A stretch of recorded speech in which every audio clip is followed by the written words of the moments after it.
And I really didn't start the skyrocket in business and sales and all that stuff until I'm like, okay, I need to just focus on business, get the personal life mojo out of there and just focus on business. Because if I don't, what's going to happen is I'm going to be upset all day. I'm not going to be able to sell. And I'm No. going to have more problems because on top of the personal problems I have, now I'm not going to have any money either. Yeah. So it was an awakening for me. Yeah. And that's it. That when you have those awakenings, Mm-hmm. anything's possible, really. Yeah. It's like that. Whatever it takes to have that awakening, then anything is possible.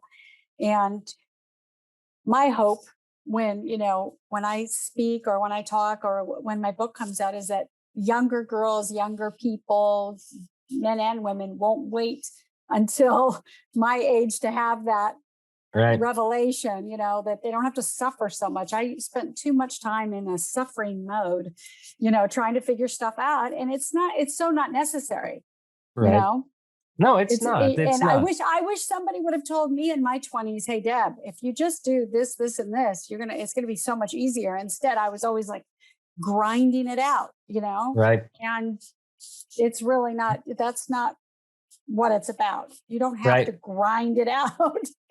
Right. So that's my goal is to save people from doing that. Yeah. Well, I mean, you obviously did, play some of the right cards when you were in your 20s, because I do remember seeing, I don't know, I think it was a footnote on Wikipedia or something like that about the cover of some magazine circa April 1990. Yeah. Yeah, I landed on the cover of Playboy 1990, April 1990.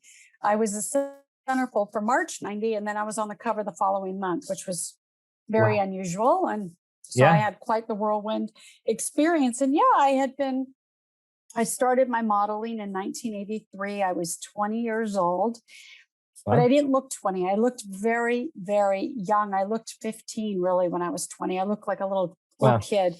And I started modeling in Japan. Mm-hmm. And I did commercial print and catalog and,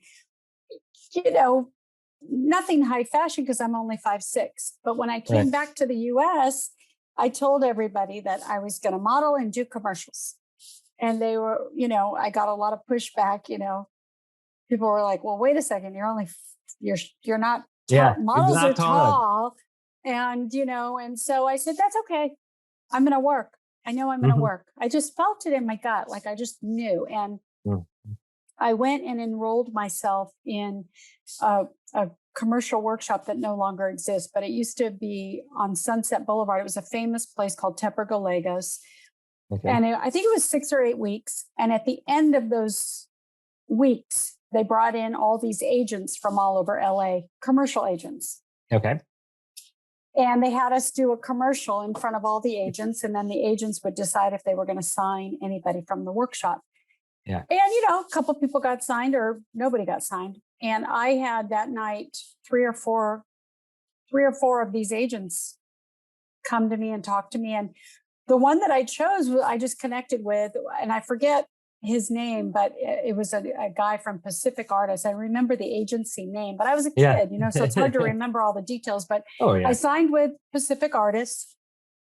And then from there, I found Mary Webb Davis, which was an agency. And Mary Webb Davis was an old-time model. She had modeled her whole life. And she started this agency on La Cienega.